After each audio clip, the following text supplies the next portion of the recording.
आगे बढ़ते हैं। एक और बड़ी खबर, एलपीजी सिलेंडर की कीमतों में इजाफा हुआ, यानी कि आम आदमी की जेब पर एक बहुत बड़ा झटका। एलपीजी सिलेंडर कीमतों में 50 रुपए का इजाफा हुआ है। पेट्रोलियम मंत्री हरदीप पुरी का बयान भी सामने आया। पेट्रोल डीजल पर उत्पाद शुल्क में इजाफे का असर नहीं होगा, हालांकि इस बात का जिक्र किया गया है तो में इजाफा हुआ, यानी कि आम आदमी की जेब पर एक बहुत बड़ा झटका। एलपीजी सिलेंडर कीमतों में 50 रुपए का इजाफा हुआ है। पेट्रोलियम मंत्री हरदीप पुरी का बयान भी सामने आया। पेट्रोल डीजल पर उत्पाद शुल्क में इजाफे का असर नहीं होगा, हालांकि इस बात का जिक्र किया गया है।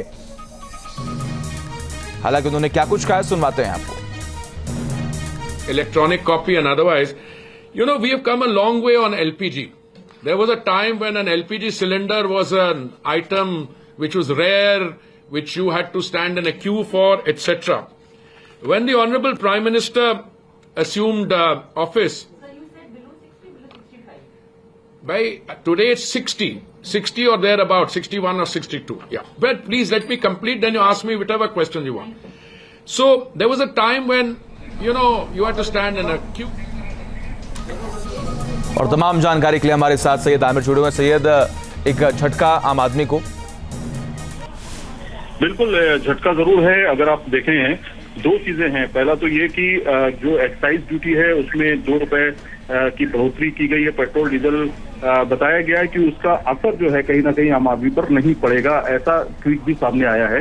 लेकिन जिस तरह से एलपीजी सिलेंडर के दाम बढ़े हैं वो एक बड़ा झटका माना जा सकता है। अगर हम देखें तो प्राइस एलपीजी सिलेंडर जो कि 500 रुपीज के आसपास जो मिलता है उस पे 50 रुपए बढ़ा दिए गए हैं। जो अभी PMUY के बेनिफिशरीज पाते हैं 550 रुपए का वो मिलेगा अब, और जो नॉर्मल एलपीजी सिलेंडर है जो 803 रुपए का आता है वो 853 रुपए का मिलेगा। तो कहीं ना कहीं एक बड़ा झटका है पॉकेट पर, और आम जनता जो कि कहीं ना कहीं महंगाई को लेकर के हमेशा से सवाल खड़ा करती रही है, उसके लिए एक बड़ा झटका है। पेट्रोल डीजल को लेकर के कंपनीज के ऊपर, जो ऑयल मार्केटिंग कंपनीज हैं, उनके ऊपर 43,000 करोड़ रुपए जो है वो एक तरह से लॉस पर जाएगा, ऐसा प्रेस कॉन्फ्रेंस में हरदीप सिंह पुरी ने कहा है। और ये भी कि आने वाले समय में जिस तरह से 3 साल का करीब वक्त हो चुका है, पेट्रोल डीजल की कीमतों में बिल्कुल भी इजाफा नहीं हुआ है।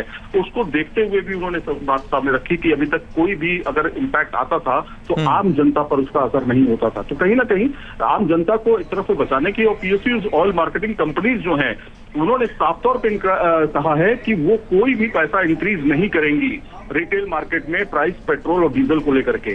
जो एक्साइज ड्यूटी है वो वही वहन करेंगी, आम जनता पर इसका असर नहीं होगा। लेकिन कहीं ना कहीं जो एलपीजी सिलेंडर है उसकी कीमतों में इजाफा हुआ, वो कहीं ना कहीं आम आदमी के पॉकेट पर असर डालता हुआ दिखाई देगा।